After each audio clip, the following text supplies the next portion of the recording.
E é por isso que ninguém consegue perceber o porquê eu não consegui despertar a atenção dessa empresa, o porquê quando eu faço prospecção as empresas me ignoram.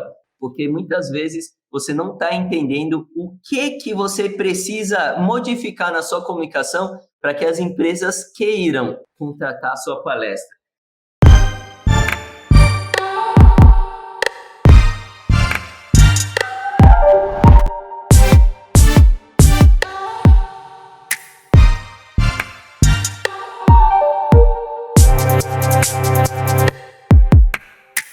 Seja muito bem-vindo, seja muito bem-vinda ao podcast Mercado de Palestras. Aqui eu compartilho com você, palestrante, as estratégias necessárias para que você faça parte do grupo de palestrantes mais bem-sucedidos do mercado de palestras, os palestrantes corporativos, os palestrantes que realizam palestras ao vivo ou online para empresas privadas. Quem sou eu? Meu nome é Lucas Lopes, eu sou cofundador da Motivação Palestras, uma das maiores agências de palestras do Brasil, e o tema do nosso PMP de hoje é como ter uma palestra cara. Como ter uma palestra cara. Se eu perguntasse isso para alguns palestrantes, eles me diriam que quanto melhor for a palestra, mais cara ela vai ser. E para mim, na minha visão como contratante, não tem nada a ver. Uma coisa não tem nada a ver com a outra. O preço da palestra não está diretamente ligado à qualidade da palestra. São duas coisas totalmente diferentes. Qual é o preço médio de uma palestra? Geralmente as empresas pagam em média R$20 mil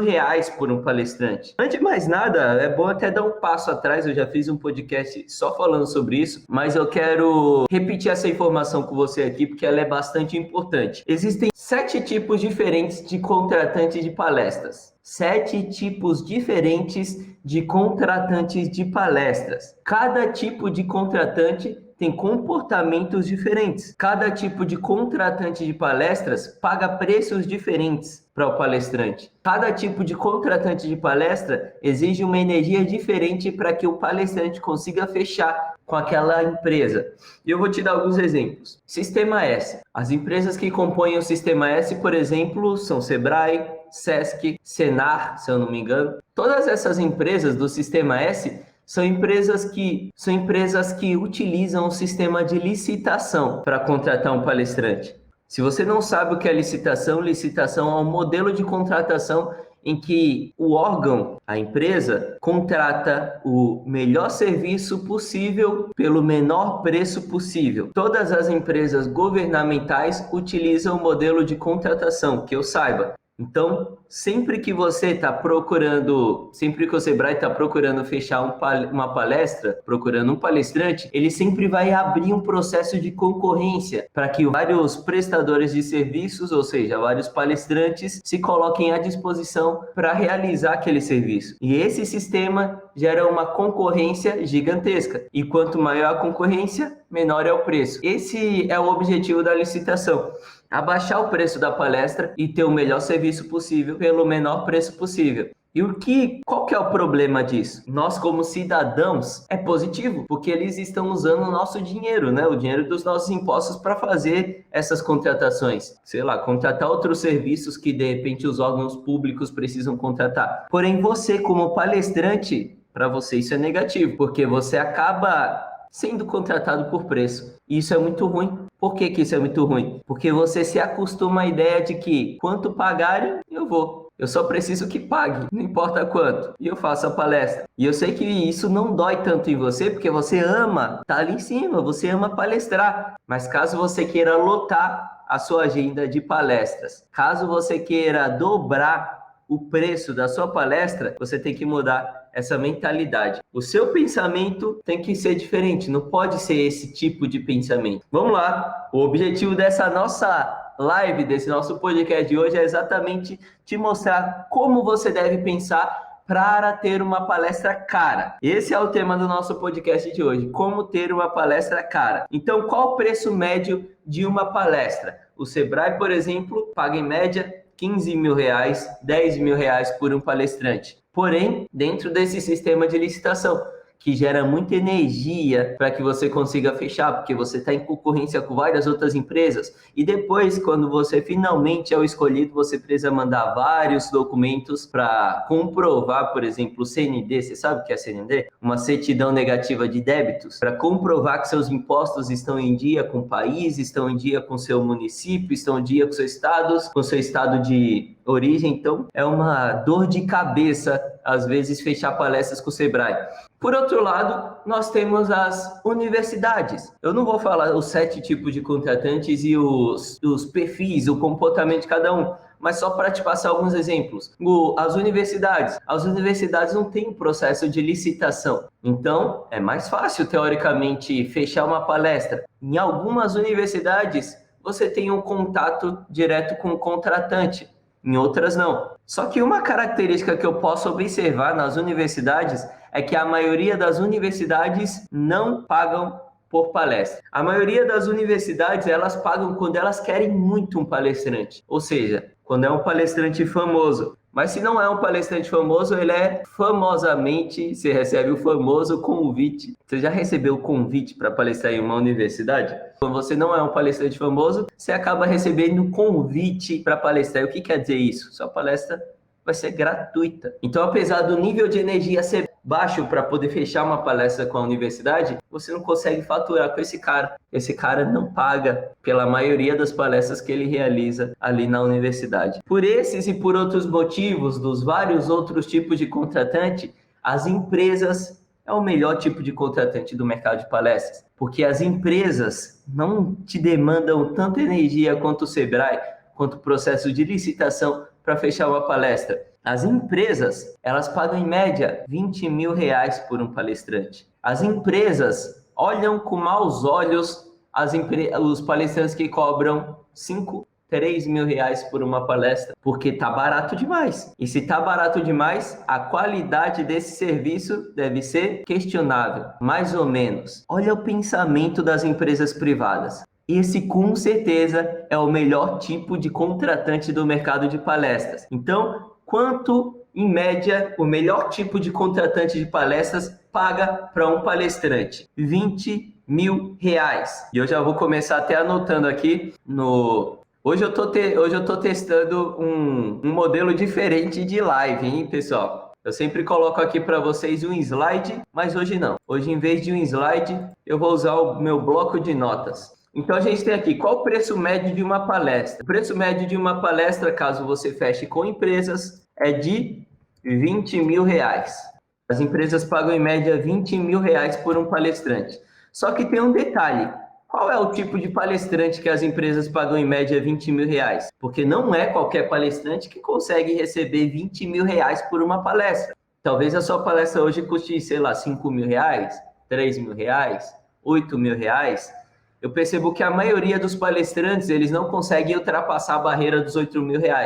Para alguns palestrantes, falar em cobrar R$8 mil por uma palestra é um sonho que ele um dia deseja alcançar. Mas olha que maluco palestrante. Apesar de, para alguns palestrantes, ser um sonho cobrar R$8 mil por uma palestra, no mercado de palestras corporativo, você pode faturar, em média, R$20 mil por uma palestra. Mas tudo depende, porque tem alguns fatores que vão te qualificar para que você fature R$20 mil com uma palestra. E um desses fatores é qual é o nível que você ocupa no mercado de palestras. Qual o seu nível como palestrante? Qual é o seu nível como palestrante? Aí eu vou trazer para vocês aqui alguns níveis de palestrantes que existem no mercado. Inclusive, deixa eu até deixar claro aqui, que aqui são as empresas privadas, que pagam em média R$20 mil por uma palestra. As empresas privadas, por exemplo, e aí eu colocar também os outros 2 exemplos que eu passei para você agora há pouco. Universidades pagam em média R$0, porque o modelo de contratação das universidades é por meio de convite. Se você já foi convidado para fazer uma palestra em uma universidade, deixa aí nos comentários para eu saber, tá? E aí, além da universidade, a gente tem o Sistema S. Aqui no Sistema S, nós temos o maior contratante de palestras do Brasil, que é o Sebrae. O Sebrae paga em média R$ 15.000 por uma palestra. Porém, e aí eu vou colocar aqui bem grande, porém, no modelo de citação, por licitação. Pintar de preto para vocês verem. Qual o preço médio de uma palestra? R$ 20.000 é o que o melhor tipo de contratante de palestras paga. As universidades, R$ 0, na maioria das vezes é convite. Quando elas pagam por um palestrante, é porque o palestrante é famoso, elas querem muito levar aquele cara e elas já sabem que aquele cara não vai de graça. E o Sistema S, eles pagam em média R$ 15.000, porém por meio do processo de licitação que eu já mostrei aqui. E olha lá, ó, o Walter colocou aqui nos comentários do Instagram, eu já fui convidado pela Estácio para palestrar. E convite, né, Walter? Eles pagaram para você ou você foi convidado? Foi no Vasco? Provavelmente foi por convite, porque esse é o modelo de contratação das universidades. Então, esse foi só alguns exemplos dos 7 tipos de contratante de palestras e quanto eles pagam e qual que é a energia que você precisa colocar para fechar uma palestra com cada um deles. Aqui eu apontei para você, o melhor tipo de contratante são as empresas privadas. Mas o que você precisa fazer para fechar palestras com empresas privadas? Você precisa entender que as empresas privadas te enxergam em diferentes níveis. Então, elas não percebem isso de uma forma lógica, de uma forma evidente, porque foi eu que criei esses níveis aqui.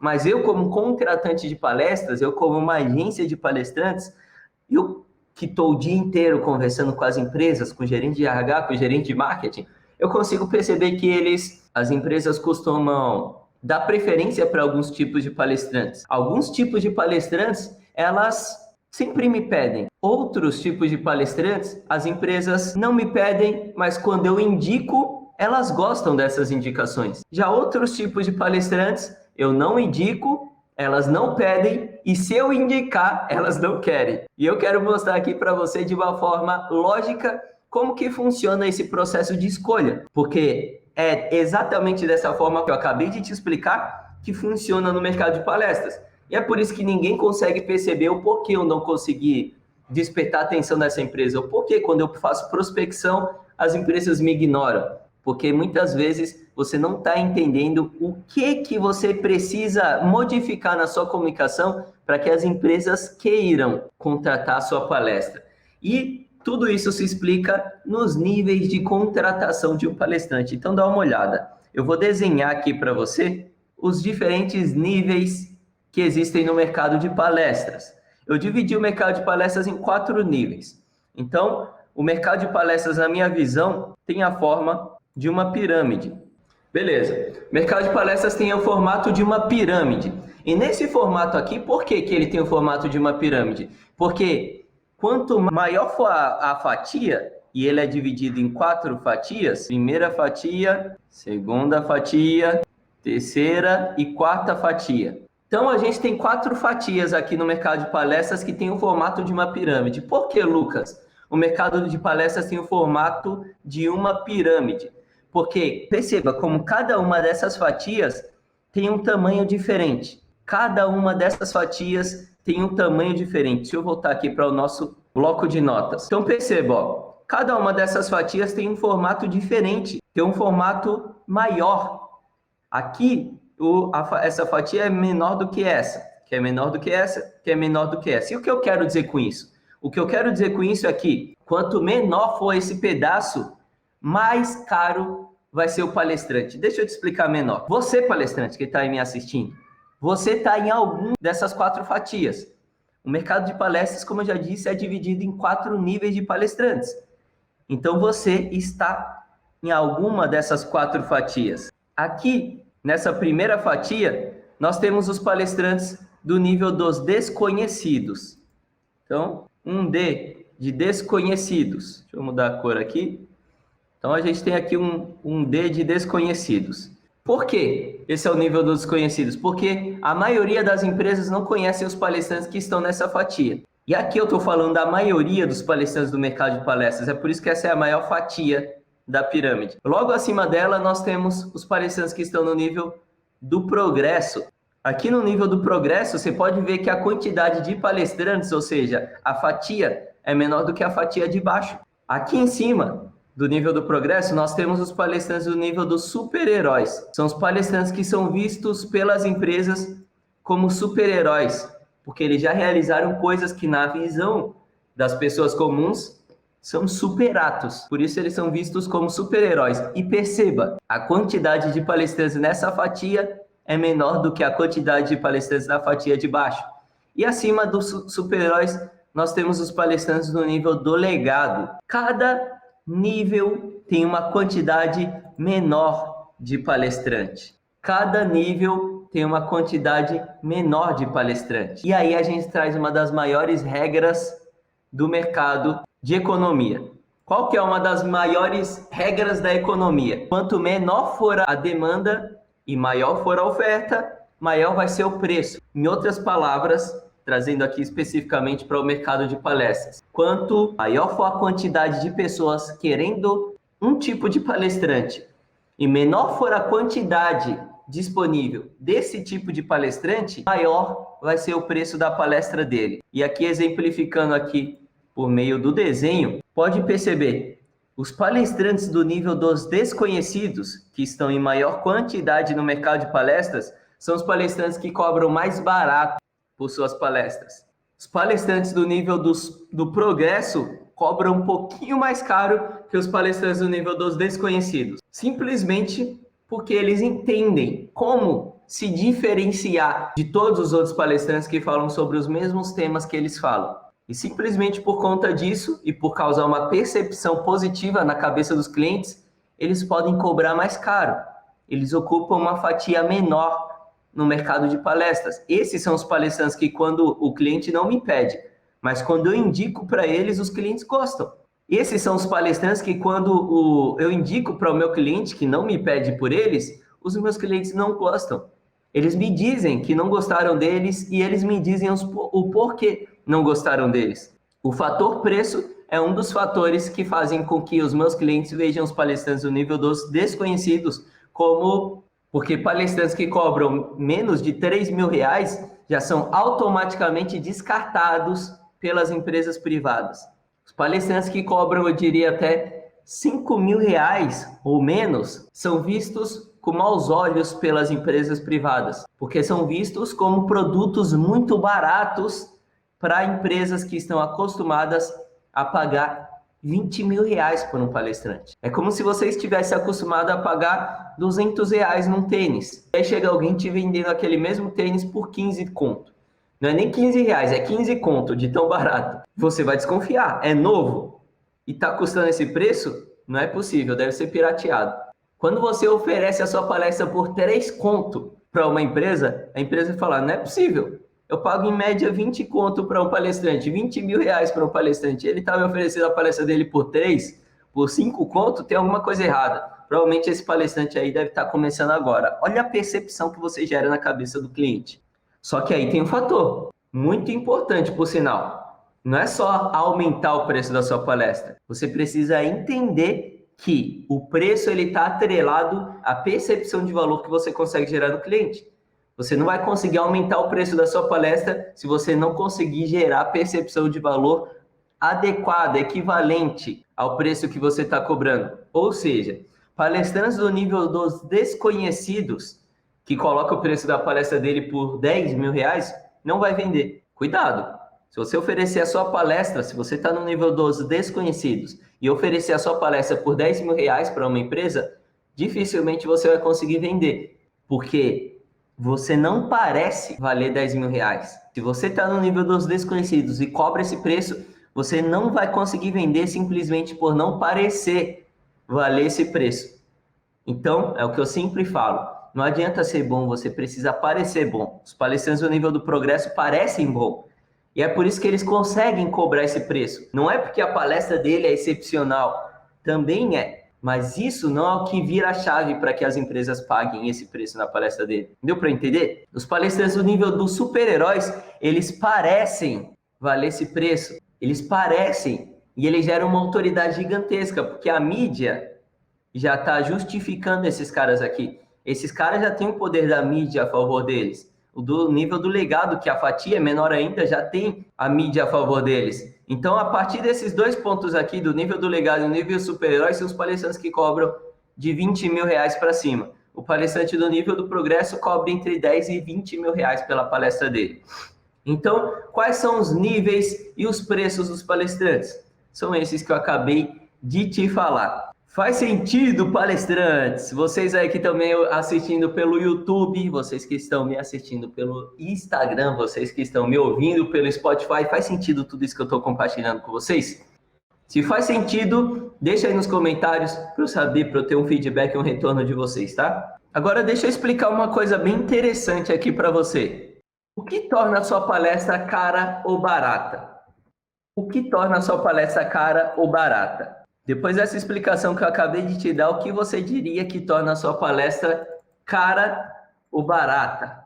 A percepção que você consegue gerar no seu cliente é o que torna a sua palestra cara ou barata. A percepção de valor que você gera no seu cliente.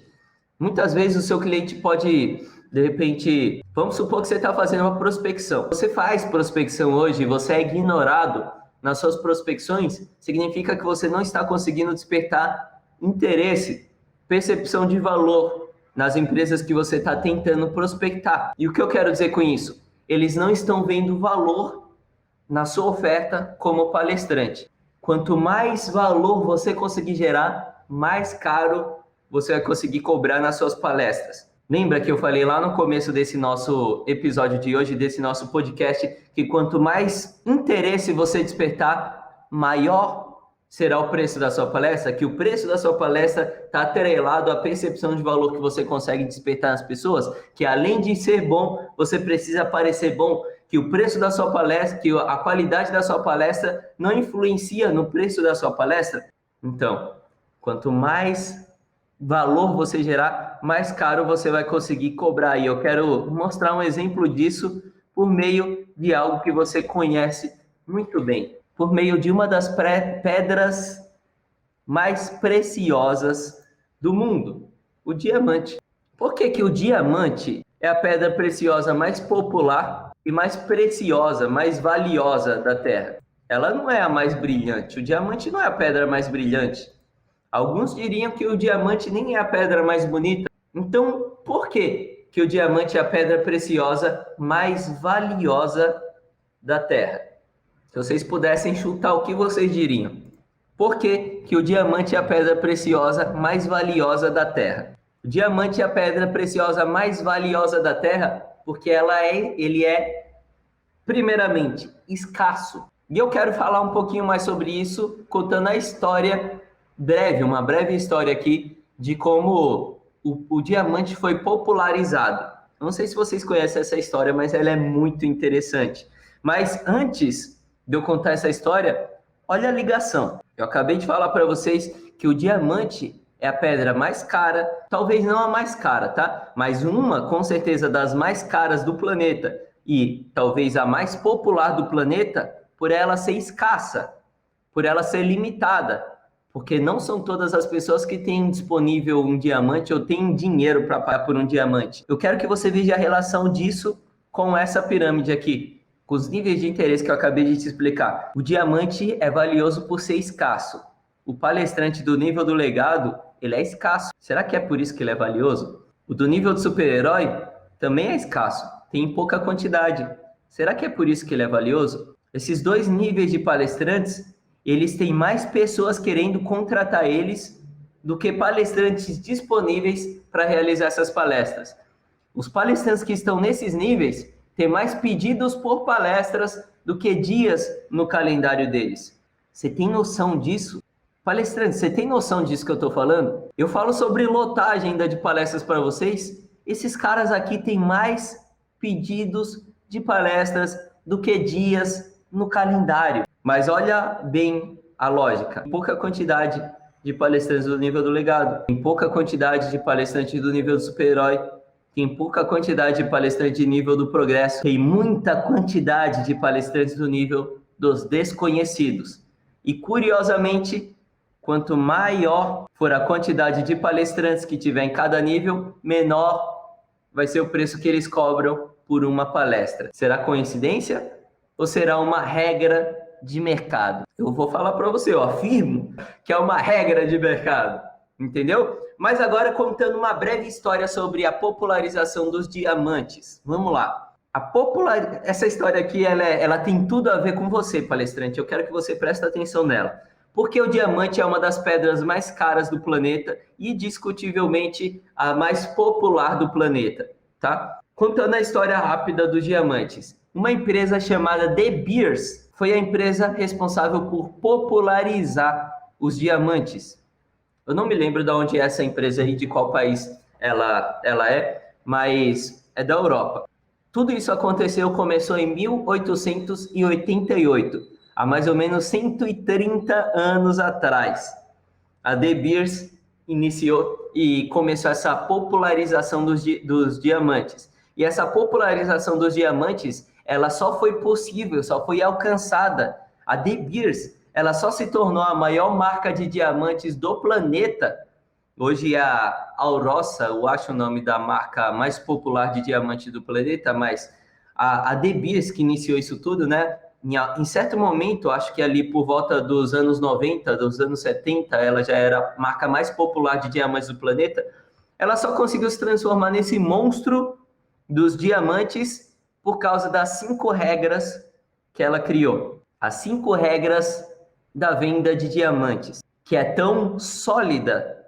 Essas 5 regras é tão sólida que ela é usada hoje até pela Alrosa, uma concorrente da De Beers. A maior marca atualmente de diamantes do mercado. Mas essas 5 regras foi criada pela De Beers. Essas 5 regras são chamadas de o Manual dos Diamantes. E eu quero passar essas 5 regras aqui com vocês. Vamos lá. E palestrante, eu vou falar para você. Se você tiver possibilidade, anota. Anota o que eu vou te mostrar aqui, porque isso é muito importante e faz todo sentido para você como palestrante. Primeira coisa, a gente estava falando sobre escassez, né? Olha qual foi a primeira coisa que a De Beers fez para conseguir aumentar o preço do diamante. Olha só, o diamante nem sempre foi tão caro quanto ele é hoje. Esse aumento de preço do diamante, ele aconteceu de forma maquinada, de forma arquitetada. E é por isso que eu estou falando para você, palestrante. Se você tiver possibilidade, anota o que eu vou te falar. Porque da mesma forma que a De Beers, por meio dessas 5 regras aqui do Manual do Diamante, conseguiu aumentar o preço do diamante, você também consegue fazer isso. Então, se você tiver possibilidade, faz suas anotações aqui. Primeira coisa que a De Beers fez foi controlar o fornecimento de diamantes. Então, primeira coisa que a De Beers fez, controlar o fornecimento de diamantes. O que esse cara começou a fazer? Ele começou a comprar os concorrentes dele. A De Beers começou a comprar, tinha outras vendedoras, distribuidoras de diamantes na região e no planeta. A De Beers começou a comprar os concorrentes, porque comprando os concorrentes, ela conseguia fazer um monopólio de oferta dos diamantes. Então, comprando os concorrentes, a De Beers conseguiria controlar o fornecimento também. Ela poderia escolher para quem vender diamantes. E aí entra a segunda regra do Manual dos Diamantes: limitar a distribuição. A partir do momento que eu sou a maior distribuidora, o maior fornecedor de diamantes do planeta, eu posso escolher para quem eu vou vender e quanto eu vou vender. Palestrante, eu não sei se ficou simples demais a minha explicação, não sei se você conseguiu entender, mas é muito importante que você preste atenção em uma coisa. Deixa eu até deixar minha tela maior. É muito importante que você preste atenção em uma coisa. Essa empresa, a De Beers, acabou de, com essas 2 simples regras, limitar a quantidade de diamantes que existe no mercado. E a partir do momento que ela fez isso, ela gerou escassez desse produto no mercado. E a partir do momento, como eu acabei de falar alguns minutos atrás, que o produto é escasso, o preço aumenta. Igualzinho eu mostrei para você lá nos 4 tipos de palestrantes do mercado de palestras. Quanto menor for a quantidade de palestrante nesses 4 tipos, maior vai ser o preço da palestra dele. O que a De Beers fez? Limitou, comprou primeiro os fornecedores, né, que estavam ali ao redor dela, comprou os concorrentes dela, começou a juntar em um estoque a maior quantidade possível de diamantes, a quantidade de diamantes que esses concorrentes tinham em estoque, e começou a limitar. Nos Estados Unidos eu vou vender no máximo X quantidade de diamantes. Para, sei lá, Paris eu vou vender no máximo X quantidade de diamantes. E assim eu consigo controlar a quantidade de diamantes que tem em cada país e prevendo a busca, a quantidade de pessoas que estão procurando por diamantes naquela região, eu acabo tornando o meu produto mais caro. O que eu quero dizer com isso? Se nos Estados Unidos a procura por diamantes for alta, eu não quero, é do meu interesse como fornecedor de diamante que a quantidade de diamantes disponível naquele país não ultrapasse X, porque se não ultrapassar, muitas pessoas vão querer, mas nem todas vão ter. E isso vai fazer com que a vontade de ter aumente. E isso vai fazer com que o meu produto valha mais. Só que, para que não exista pirataria, para que não exista... A gente está falando de pirataria de diamante. Se você não sabe, hoje já é possível fabricar diamante em laboratórios.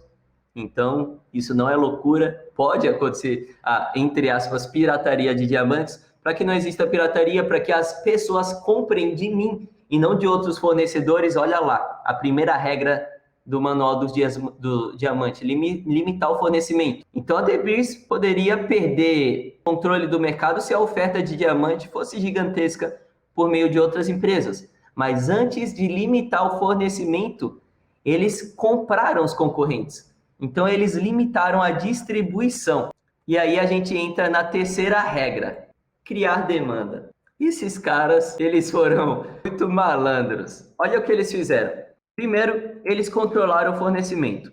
Compraram os concorrentes.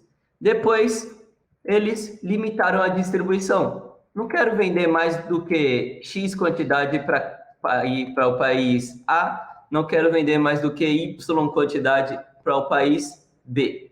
E depois eles criaram demanda. Ou seja, a partir do momento que nos Estados Unidos, por exemplo, só tem certa quantidade de diamantes, eu quero fazer com que as pessoas queiram cada vez mais diamante. Porque se a quantidade é pequena e a quantidade de pessoas que quer for alta, o preço vai ser cada vez mais alto. Olha a empresa arquitetando a quantidade, o valor do preço do produto deles. E aqui a gente já consegue tirar uma sacada para o mercado de palestras. Como você pode utilizar a regra 1 e a regra 2 do Manual dos Diamantes na sua carreira como palestrante? Controle de fornecimento e limitação de distribuição. É óbvio que, como a De Beers, você não pode fazer como a De Beers e comprar os seus concorrentes. Comprar os palestrantes que falam sobre os mesmos temas que você, para que você seja o único palestrante do mercado a falar sobre aquilo. Não dá para fazer isso. Mas você consegue fazer quase isso. Como? Você pode se tornar escasso.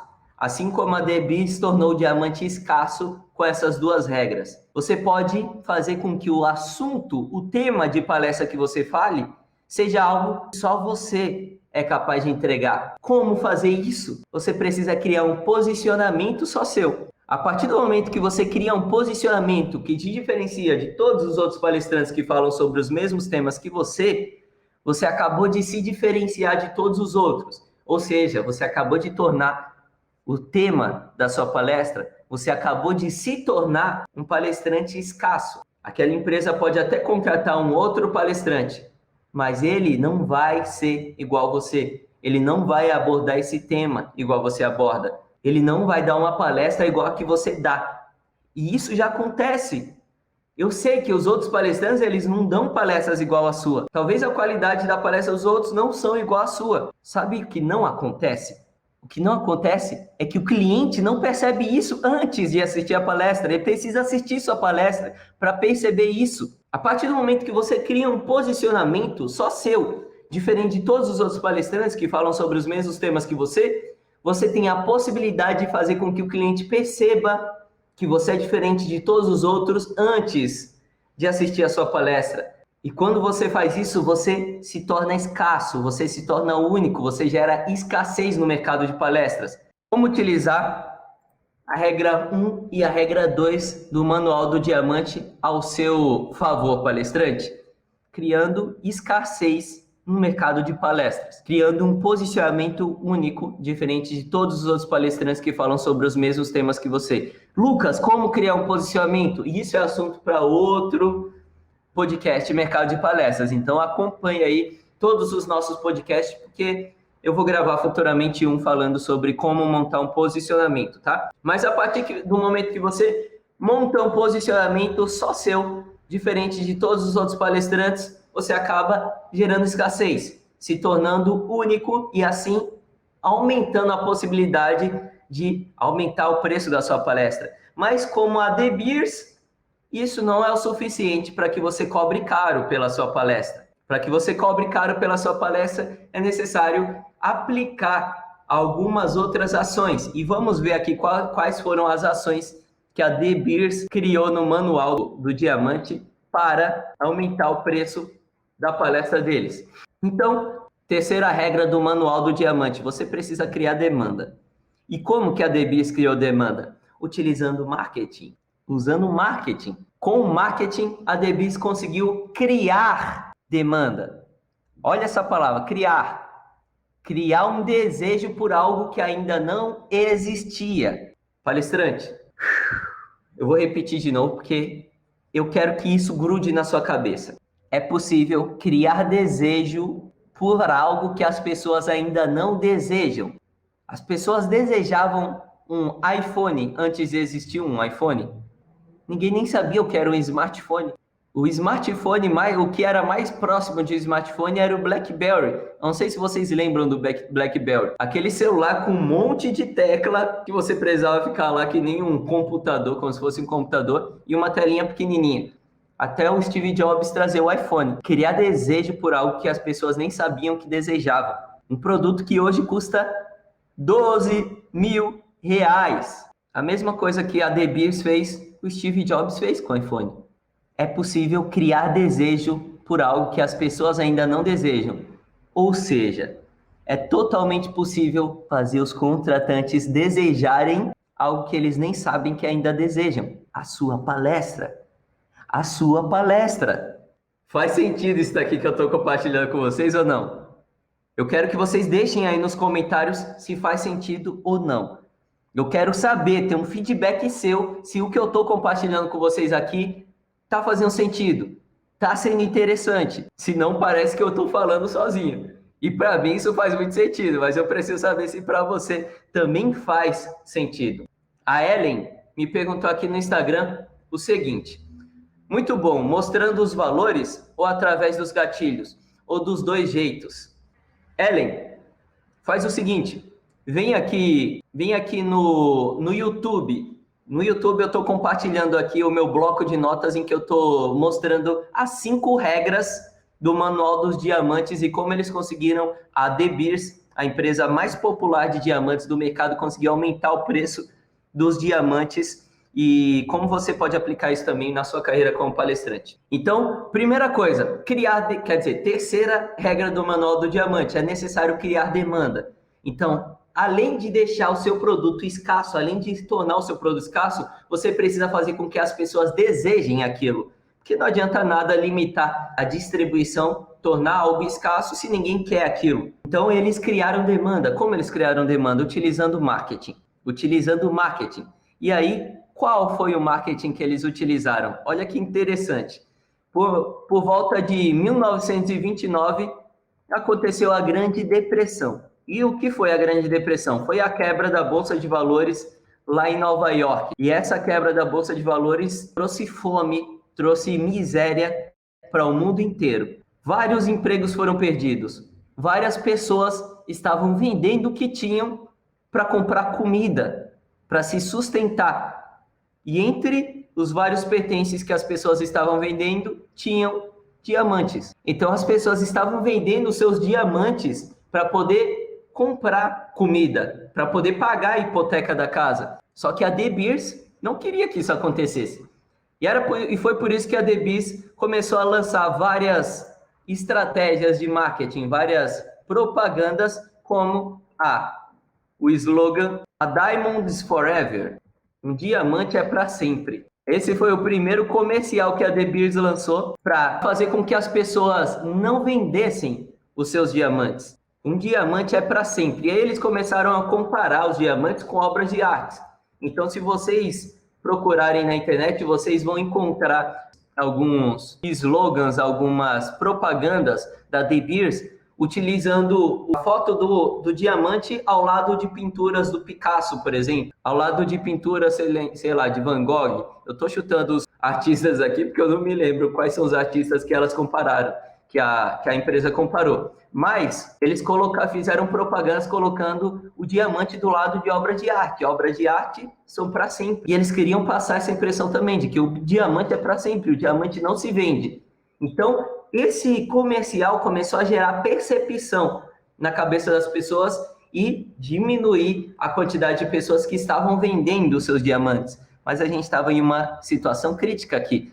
Então, ele não foi eficiente o suficiente para que as pessoas deixassem de vender. Muitas pessoas estavam passando fome, muitas pessoas estavam sendo despejadas. Então, muitas pessoas venderam seus diamantes. Mas acontece que o tempo passou, a situação foi começando a se estabilizar e a De Beers criou uma jogada de marketing genial. Eles começaram a associar a compra de um diamante ao casamento. Há muitos anos eram dados anéis no casamento, mas não era comum colocar pedras nos anéis de casamento. Antes de 1930, ainda não era comum ter pedras, joias nos anéis.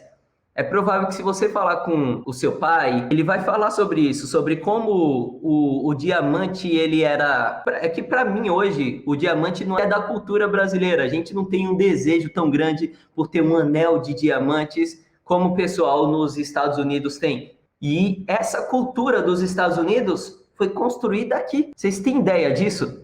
Uma cultura mundial, não só dos Estados Unidos, mas por ter sido criada nos Estados Unidos, muito forte lá, foi criada aqui pela De Beers. Foi uma propaganda criada pela De Beers, uma jogada de marketing criada por eles, de que um casamento é um marco tão importante que precisa ser comemorado com uma pedra de diamantes no anel. E aí eles começaram a remeter à idade medieval, reis que presenteavam suas esposas com pedras de diamantes, situações incomuns. Eles começaram a associar com o que eles queriam que acontecesse a partir daquele momento para aumentar o desejo. Olha, eu estou desconstruindo a estratégia deles, presta atenção. Que aumentar o desejo por diamantes, sendo que eles diminuído a oferta de diamantes. Ou seja, as pessoas iriam querer mais diamante no mercado que tinha pouco, o preço ia aumentar e eles iam conseguir faturar muito com venda de diamantes. Então eles associaram o diamante ao casamento e foram além. Eles começaram a associar a ideia de comprar um anel de diamante a uma realização pessoal do homem. Olha que maluco.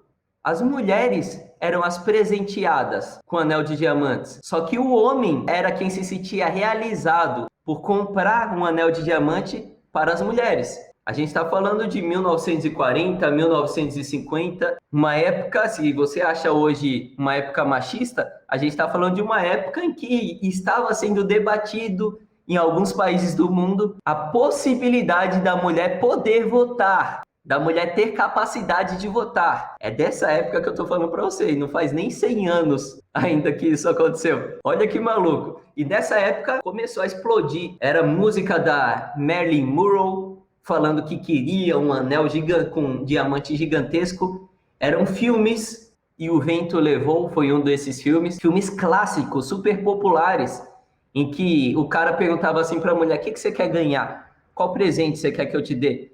E a mulher fala, eu quero um anel de diamantes, com o maior diamante que tiver. Olha os filmes, as músicas, os comerciais colaborando para a construção de uma cultura, de uma percepção que vai começar a gerar um desejo desenfreado por um produto. Olha o poder do marketing, palestrante. Olha o poder do marketing. Essa realização masculina por poder dar um diamante para a esposa no casamento era chamado de 2 months salary. Não sei se é assim que se escreve salário, mas era chamado desse jeito aqui.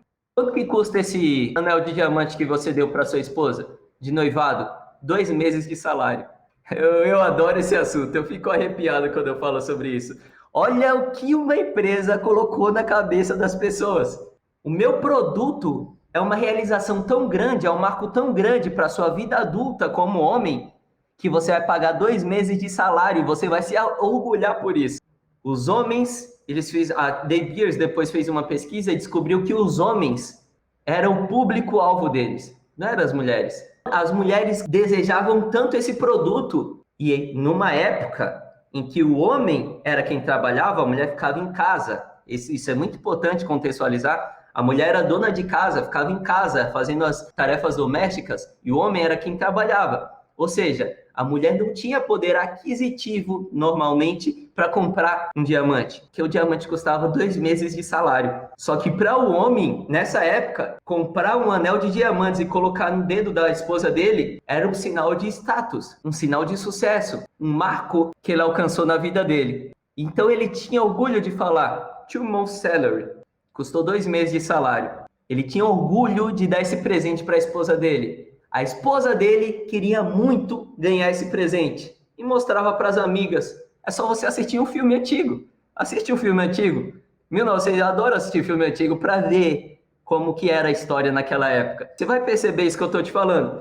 Então, associação ao casamento, a ideia de status tornou essa questão do diamante, do desejo pelo diamante gigantesco. A quantidade de mulheres que ganharam no casamento passou de 10% para 90%. 90% de todas as noivas começaram a ganhar diamantes depois desses comerciais da De Beers. E para você não falar que é os Estados Unidos, eles são consumistas, isso também aconteceu no Japão e na China.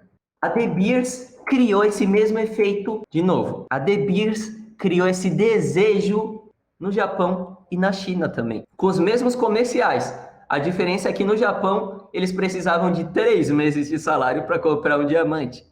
Mas a ideia do status, a ideia do desejo da noiva de ter um anel de diamantes se popularizou no mundo inteiro. É por isso que esse é um desejo muito forte nos Estados Unidos, por ser uma cultura dos Estados Unidos. Foi criado essa ideia lá nos Estados Unidos, mas também foi criada essa ideia no Oriente. E a ideia, o desejo, né? O desejo se popularizou para o mundo inteiro. Um mundo que ainda nem era globalizado. Você tem noção do poder desse comercial?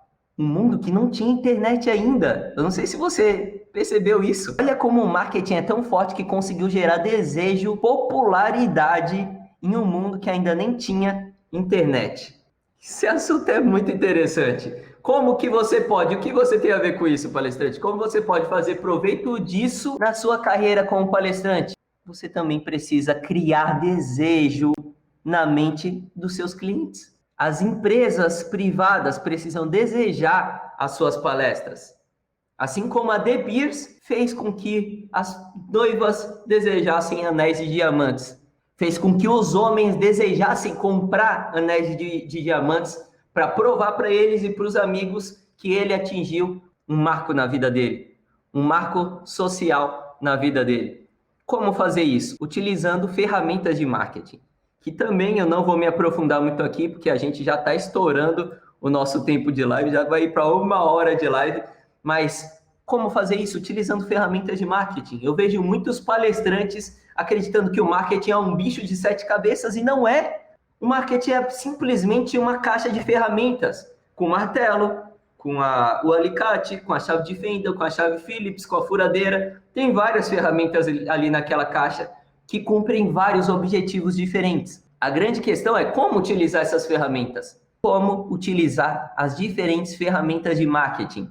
Por não saber que o marketing é simplesmente uma caixa de ferramentas, que muitos palestrantes ficam malucos utilizando gatilhos mentais em tudo que é lugar, utilizando, outras ferramentas de marketing em tudo que é lugar, mas sem saber necessariamente como que aquela ferramenta vai gerar resultado naquele momento e como que aquele objetivo se encaixa na sua estratégia de marketing como um todo, na sua carreira como palestrante. Então, aqui eu falo sobre várias ferramentas de marketing. Hoje, nesse nosso episódio, o objetivo não é necessariamente falar sobre isso, mas é necessário que você entenda, palestrante, que o marketing é essencial para que você aumente o preço da sua palestra.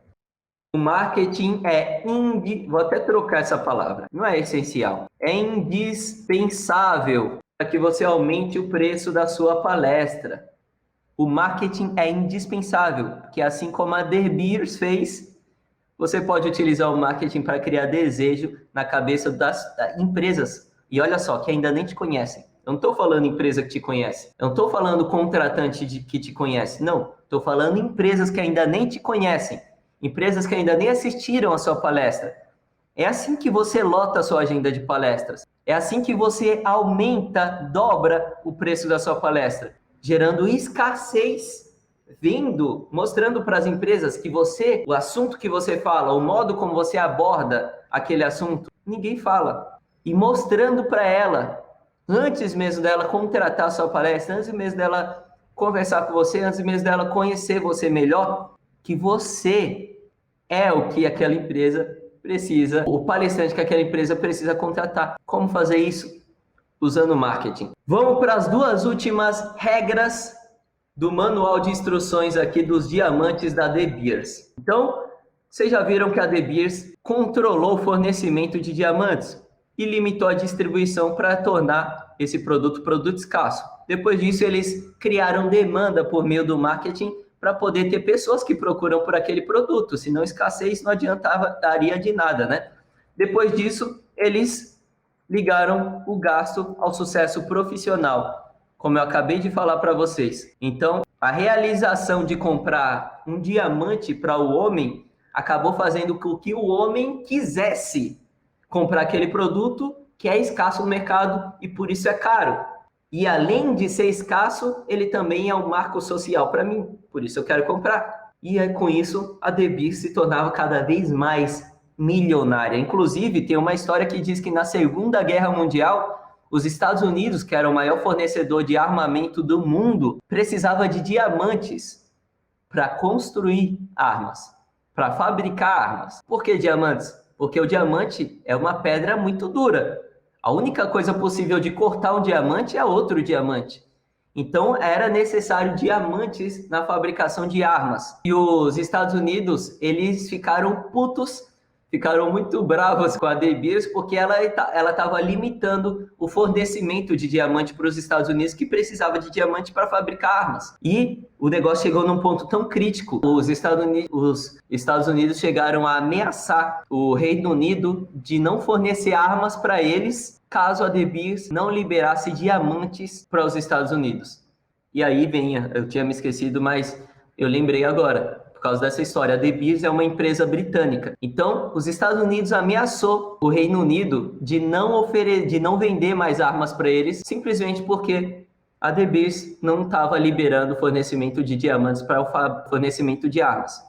Então, olha que interessante essa história. E essa história também é um marco do quanto era grande esse monopólio que a De Beers tinha construído. Tão grande que os Estados Unidos estava dependendo, olha que maluco, o país mais poderoso do mundo estava dependendo de uma empresa para poder construir armas. Então, a De Beers aí talvez tenha sido até decisiva na Segunda Guerra Mundial, no combate aos nazistas. Então, vamos lá, do manual da De Beers para aumentar o preço dos diamantes. Tá interessante pra caramba esse negócio, né? Então, eles definiram o valor a partir de 4 pilares. Eles chamam dos 4 Cs, né? Vocês podem ver aqui, vocês que estão acompanhando pelo YouTube, eu vou listar para vocês aqui os 4 Cs. Os 4 Cs são em inglês, tá? Quando coloca em português, não são mais 4 Cs. São 3 Cs e um Q. Então, vamos lá. A gente tem o corte, a cor, a claridade e o quilate. Corte, cor, qualidade e quilate. Esses são o que a De Beers chama no manual de 4 Cs. E quilate é com C em inglês. Então, esses são os 4 Cs que começaram a definir o preço dos diamantes. Quanto mais o diamante se encaixa nesses 4 Cs, mais caro o diamante vai ser. Então, como comparar qual diamante vale mais que o outro? É só você olhar para os 4 Cs. Então, o corte do diamante define muito no preço do diamante. Quando a gente fala sobre lapidar o diamante, é sobre isso que a gente está falando, sobre o corte. O diamante ele precisava ser grande, um formato triangular, aquele famoso formato de diamante que todo mundo conhece. Então, quanto maior ele fosse e mais perfeito fosse aquele corte de triangular dele, mais caro esse diamante seria. A cor do diamante também influenciava muito. Ele precisava ser transparente. E isso cai na claridade.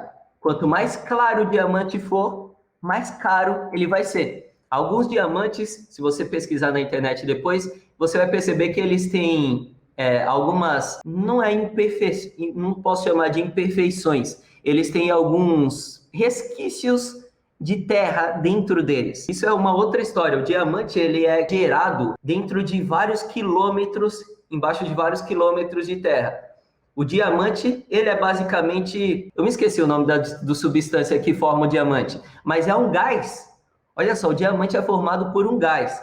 E esse gás ele é comprimido de uma forma tão densa que ele acaba se tornando uma pedra. Para que isso aconteça, o diamante precisa estar lá no fundo da Terra, em quilômetros dentro da Terra. A densidade, o peso para que o gás se transforme em uma pedra é tão grande que ele é equivalente a 5 elefantes empilhados em cima do seu dedão. Então imagina, o peso de 5 elefantes, não dá nem para imaginar, né? Mas só para você ter uma ideia. O peso de 5 elefantes, um em cima do outro, em cima do seu dedão. Esse é o peso necessário para que um gás se torne um diamante. Eu não sei o nome do gás. E quanto mais claro for esse diamante, mais caro ele vai ser. Acontece que alguns diamantes, por eles serem gerados dentro da Terra, alguns deles, eles possuem pequenos resquícios dessa Terra dentro deles. E para o mundo científico é muito interessante, porque os cientistas, a partir desses resquícios, eles conseguem estudar a profundidade, os minerais que existem na Terra mais profunda que tem aí no nosso planeta. Mas comercialmente não é interessante, porque quanto mais claro for, mais caro ele vai ser. E aí a gente tem o quilate também, né? Quanto maior for o quilate daquele diamante, mais caro vai ser o diamante. A partir dos 4 Cs, a Debis conseguiu gerar uma precificação para os diamantes. E aí eu vou trazer isso daqui para o mundo das palestras. O que torna uma palestra cara não é necessariamente algo concreto, igual a Debis conseguiu construir para os diamantes. O que torna uma palestra cara é abstrato. Lembra que eu falei sobre os 4 níveis de palestrantes lá no começo do nosso podcast? Se você perdeu essa parte, está assistindo aí e perdeu essa parte, assiste depois a gravação. Vai ficar gravado lá no IGTV do Instagram. Assiste depois a gravação. Aqui a gente tem 4 níveis de palestrantes. Quanto maior for o nível do palestrante, mais caro vai ser a palestra dele. E um dos motivos é de que quanto maior é o nível do palestrante, menor é a quantidade de palestrantes que ocupam esse nível. Só que isso não está claro na cabeça do contratante. Isso não está claro na cabeça dos palestrantes. Mas mesmo assim acontece. Como eu disse lá no começo, as empresas sempre chegam até mim buscando por um palestrante famoso. E os palestrantes famosos estão aqui no nível do legado, que é a pontinha da pirâmide, ou no nível dos super-heróis, que é logo essa fatia logo abaixo da pontinha. As empresas privadas sempre chegam até mim pedindo esses 2 tipos de palestrantes. Mas tem um tipo de palestrante que elas não me pedem, só que quando eu indico, na maioria das vezes elas gostam. São os palestrantes do nível do progresso. Só que tem um outro tipo de palestrante que elas não pedem e quando eu indico, elas não querem. São os palestrantes do nível dos desconhecidos. São os palestrantes que não parecem ser bons. E aqui é onde está a maior quantidade de palestrantes. Então, aqui tem poucas empresas dispostas a contratar esses palestrantes e a concorrência é gigantesca. É por isso que é tão difícil, talvez, para você fechar palestras. Poucas empresas privadas dispostas a contratar esse tipo de palestrante dentro de uma fatia em que a concorrência é gigantesca. Você percebe? Isso daqui é claro para mim porque eu que criei esses 4 níveis. Para poder explicar melhor para você, para poder tornar isso concreto em uma explicação para você. Mas esse é um movimento de mercado que acontece querendo ou não. Antes mesmo de eu criar isso daqui, já acontecia. Não é porque eu criei esses 4 níveis que acontece. Antes já acontecia. Essa é só uma forma de explicar, uma forma concreta de explicar isso para você que eu criei. Então, quando você pega aqui a forma que a DBIS, passo a passo que a DBIS criou para poder qualificar o preço de um diamante, você percebe que esses 4 passos são passos concretos, físicos. Mas os passos que tornam um palestrante mais caro não são físicos, não são concretos, são abstratos. E você pode navegar de um nível de palestrante para outro a partir do momento que você utiliza o marketing a seu favor. Quando você utiliza o marketing a seu favor para gerar percepção para um cliente de que você não é mais um desconhecido. Você é um palestrante do nível do progresso. Você não é mais do nível do progresso, você é do nível super-herói. Se não é mais do nível super-herói, você é do nível do legado. Eu tenho outros episódios de podcast em que eu falo sobre cada um desses níveis e explico melhor essa pirâmide que tem outros detalhes. Está disponível já no canal do YouTube, caso você queira assistir, só dá uma fuçada aí. Então você percebe, diferente, vou até anotar aqui, diferente dos diamantes, a precificação dos palestrantes é abstrata, gerada pelo marketing. Diferente dos diamantes, a precificação dos palestrantes é abstrata e gerada pelo marketing. Quando você entender isso daqui, e você utilizar o marketing ao seu favor, não para gerar gatilho mental, não para vender, não para fazer qualquer outra coisa, porque isso são consequências do poder, da percepção de valor que você conseguiu gerar nos seus possíveis clientes, tá? Mas quando você utiliza o marketing para gerar percepção, você consequentemente aumenta suas possibilidades de ser cotado,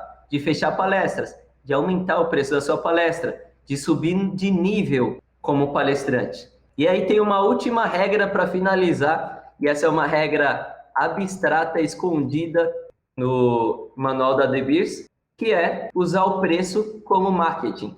A partir do momento que eles conseguiram limitar a demanda, quer dizer, limitar o fornecimento de diamantes e aumentar a demanda, o desejo pelos diamantes, eles conseguiram gerar a ideia de que eu quero um diamante porque é caro. Hoje as pessoas não querem um diamante só por ele ser um diamante, por ser um marco social. Não, as pessoas querem por ser caro, por status, para que outras pessoas vejam que ele tem, e se ele tem, significa que ele é rico, porque ele tem um estilo de vida que o possibilita ter aquilo. Produtos que fazem com que você compre simplesmente pelo preço são chamados de bens de Veblen. E se você consegue construir um marketing que faz com que as pessoas sintam desejo em contratar você, muito possivelmente, no futuro próximo, você vai se tornar um palestrante que é um bem de Veblen. As pessoas vão querer contratar sua palestra não só por ser boa, mas também porque ela é cara. Assim como acontece com o Bernardinho hoje, com Cortella, com o Leandro Carnal. As pessoas não contratam simplesmente por eles serem bons palestrantes, mas elas contratam também para depois falar, olha, contratei lá no meu último evento o Cortella, o Bernardinho, para falar entre eles, os diretores que se encontram, entendeu? Faz sentido, palestrante? Então, acho que deu para pegar aqui algumas sacadas do manual da De Beers, da forma como a De Beers conseguiu aumentar o preço do diamante e tornar ele a pedra mais popular do mundo, somente utilizando marketing. Como ter uma palestra cara, utilizando marketing ao seu favor, entendendo o comportamento do contratante de palestras, vendendo o tipo de cliente que paga mais caro por palestras, está acostumado a fazer isso, vendendo para o cliente que valoriza palestras, fazendo com que ele perceba que vale a pena pagar pelo que você tem a dizer. É assim que você cobra mais caro pelas suas palestras. E eu espero que esse nosso papo tenha gerado vários insights em você. Foi um prazer falar aqui para você. E esse foi mais um podcast Mercado de Palestras. Aqui eu compartilho com você as estratégias necessárias para que você faça parte do grupo de palestrantes mais bem-sucedidos do mercado de palestras. Os palestrantes corporativos. Meu nome é Lucas Lopes. Eu sou cofundador da Motivação Palestras e esse foi o nosso PMP de hoje, podcast Mercado de Palestras de hoje com o assunto como ter uma palestra cara. Boa quarta-feira, bom feriado para você e depois me diz lá no Instagram o que você achou do nosso papo de hoje. Um abraço, tchau, tchau.